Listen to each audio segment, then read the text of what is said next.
तक तो आया, अब उठूं कैसे? हम तो डूबे हैं सनम तुमको भी, सोनियो लुढ़क मत जाना। साथियों, हमारी कश्मीर यात्रा के दूसरे भाग में आपका स्वागत है। आज हम गुलमर्ग से पहलगाम जा रहे हैं। दूरी यही कोई 140 किलोमीटर है और 3-3.5 घंटे का समय लगता है। पर हम केसर के लिए प्रसिद्ध पंपोर में रुकते हुए और एप्पल वैली से घूमते हुए निकलेंगे, तो देखते हैं हमें कितना समय लगता है। दोस्तों, वैसे तो पूरे कश्मीर की वादियां ही अपने अंदर मन मोह लेने वाली खूबसूरती को समेटे हैं, चाहे वे सोनमर्ग के थाजीवास ग्लेशियर की बर्फीली घाटियां हों या फिर दूध पथरी की मेस्मराइजिंग बड़ी बड़ी चरागाहें हों या छोटा कश्मीर कहे जाने वाले भद्रवाह की बांध कर रख लेने वाली घाटियां हों। फिलहाल हम पहलगाम चल रहे हैं। रास्ते के दोनों तरफ खड़े देवदार के पेड़ बरबस ही मन को मोह लेते हैं। पहले हम केसर के लिए विश्व प्रसिद्ध पंपोर की मार्केट में थोड़ी देर के लिए रुकेंगे। मेन हाईवे शुरू हो चुका है, पंपोर बस आने ही वाला है। पंपोर की केसर मार्केट जम्मू श्रीनगर हाईवे पर श्रीनगर से यही कोई 20-22 किलोमीटर पहले ही पड़ जाती है। इस मार्केट में सभी दुकानों पर ड्राई फ्रूट्स की भी भरमार है, पर मेरा मानना है कि आप यहाँ से केवल केसर ही लें। ड्राई फ्रूट्स वगैरह श्रीनगर की लाल चौक मार्केट से या फिर पहलगाम में ज़्यादा किफ़ायती मिलते हैं। चलिए हम भी किसी एक दुकान में चलते हैं और देखते हैं, साथ में थोड़ा केसर भी खरीदते हैं। आप भी चलिए हमारे साथ और पसंद कर लीजिए कुछ लेना हो तो।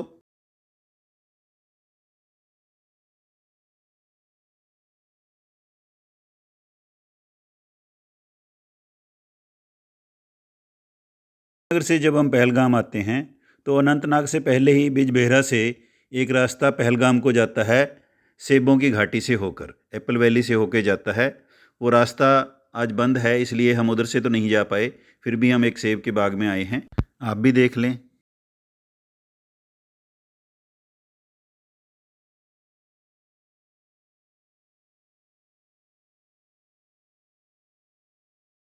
स्वच्छ व शीतल जल वाली लिदर नदी हमारे साथ हो लेती है। पहलगाम इसी नदी के किनारे बसा है। आप सड़क मार्ग से आ रहे हैं तो बेहतर होगा कि आप पहलगाम पहले जाएं, उसके बाद आप श्रीनगर घूमने का प्रोग्राम बनाएं। पहलगाम इतनी अच्छी जगह है कि यहाँ पे आप कम से कम 2 या 3 रातें रुकने का प्रोग्राम ज़रूर बनाएं। हमारे ज़्यादातर पहाड़ी शहरों की तरह पहलगाम भी एक ही सड़क के किनारे लंबाई में बसा हुआ है। यहाँ पर आप एक जगह से दूसरी जगह जाने के लिए शेयर टैक्सी का प्रयोग भी कर सकते हैं, जो कि बेहद किफ़ायती रहती है, क्योंकि आपकी अपनी टैक्सी नहीं चलेगी। यदि आप अपनी व्हीकल में आए हैं तब इस तरह की समस्या नहीं आती। जहाँ तक ठहरने का सवाल है तो मेरा सुझाव है कि आप लिदर नदी के किनारे बने रिजॉर्ट्स या गेस्ट हाउसेस के अंदर ठहरने के लिए अपनी बुकिंग करवाएं, और बुकिंग पहले करवा लें तो ज़्यादा बेहतर रहता है। हम पहुँच गए हैं पहलगाम, जिसे भारत का मिनी स्विट्ज़रलैंड भी कहा जाता है। और यहाँ आपका टैक्सी ड्राइवर ही आपके गाइड का काम करेगा, अलग से किसी गाइड की कोई ज़रूरत नहीं है। आइए अब अपना नदी किनारे बना गेस्ट हाउस देखते हैं। पहले ये हमारा गेस्ट हाउस है, बीच रिजॉर्ट, जहाँ पे हम ठहरे हुए हैं। मिस्टर आरिफ हैं इसके ऑनर, और वही सब कुछ देखते हैं इसको। ये मैं आपको दिखाता हूँ। ये मेरे ख्याल से 8 कमरे हैं, 4 नीचे और 4 ऊपर, और इन्होंने कमरों के नाम अलग अलग तरह से दिए हुए हैं। Tent, shade, shoes and stick. ये हम अब टेंट में एंट्री कर रहे हैं। साफ सुथरा कमरा है, पूरा विंडो, पीछे पूरी नदी का व्यू आ रहा है। नदी के किनारे पे बना हुआ है, पीछे एक छोटा सा लॉन भी है।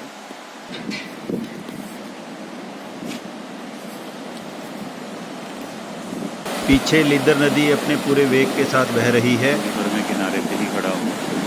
और इस अकोमोडेशन का जो मालिक है वो साफ बोलता है कि होटल नहीं है साहब, गेस्ट हाउस है, होटल जैसी फैसिलिटी नहीं मिलेगी। पर मेरा मानना है कि इसमें आम होटलों से ज़्यादा बढ़िया फैसिलिटी इसके अंदर हैं। और किराया तो 2 रातों के लिए हमने केवल 3000 रुपये किए हैं, ऑनलाइन बुक किया है govivo.com से। हमने साइट सीइंग के लिए यहाँ की लोकल टैक्सी बुक की है फुल डे के लिए। यहाँ पहलगाम में 2 टैक्सी स्टैंड हैं और उनके रेट फ़िक्स हैं, कोई बारगेनिंग नहीं है। आज पहले हम अरू वैली जा रहे हैं, उसके बाद चंदनबाड़ी और फिर बेताब वैली जाएंगे। अरू वैली का रास्ता थोड़ा हटकर है, जबकि बेताब वैली और चंदनबाड़ी एक ही रास्ते पर पड़ते हैं। हम अरू वैली पहुँच चुके हैं, बहुत ही मनमोहक दृश्य है। थोड़ी देर यहाँ पर रुकेंगे, उसके बाद बेताब वैली और चंदनबाड़ी के लिए आगे निकलें।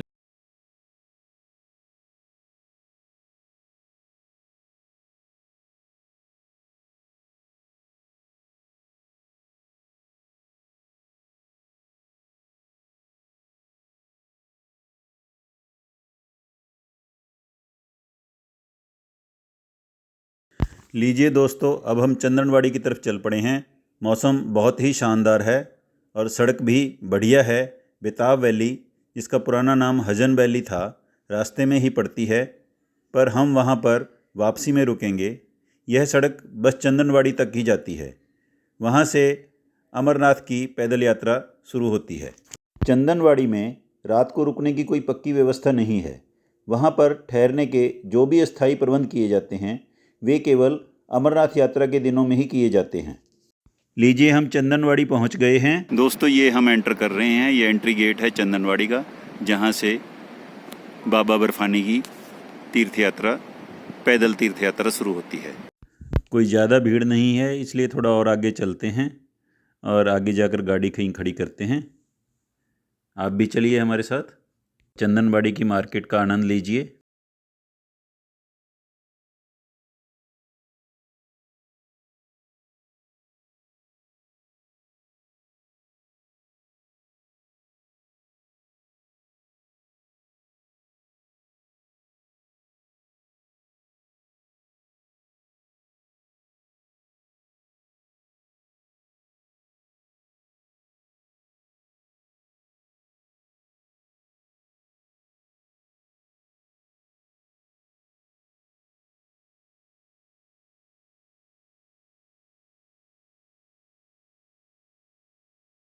और साथियों, ये जा रही हैं अमरनाथ की पवित्र गुफा को सीढ़ियाँ। इन्हीं सीढ़ियों से चढ़ के 2 महीने बाद श्रद्धालु यात्री अमरनाथ की गुफा तक पहुँचेंगे। तो दोस्तों, फिर आपका क्या कहना है? बूढ़े भी जवान हो जाते हैं ना यहाँ आकर।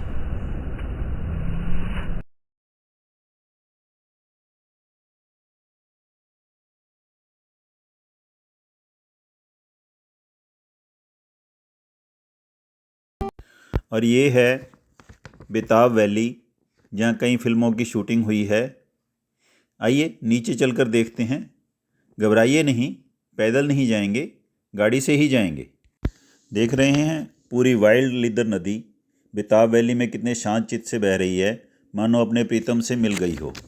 बेताब वैली ऊपर से जितनी मनमोहक लगती है, पास जाने पर तो यह अपने मोहपाश में बस जकड़ ही लेती है। आइए टिकट लेकर अंदर चलते हैं और आनंद लेते हैं।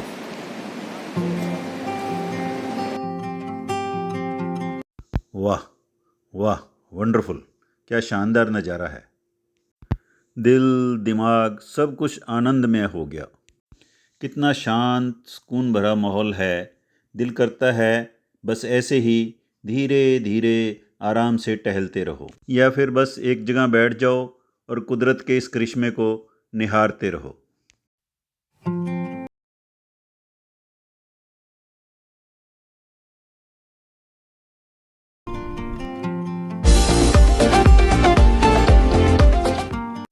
वेज खाने के लिए पंजाबी रसोई और इसके पास में ही नत्थू रसोई, दोनों साफ़ सुथरे आउटलेट हैं।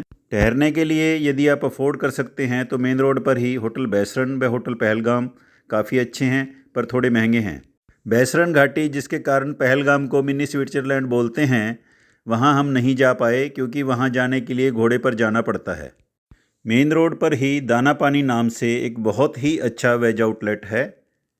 कल हम यहाँ से श्रीनगर के लिए निकलेंगे और उसे अगले एपिसोड में कवर करेंगे। और हाँ, नॉन वेज के लिए कैफ़े लॉगिन ट्राई कर सकते हैं। मिलते हैं अगले एपिसोड में, तब तक के लिए bye bye, have a nice day.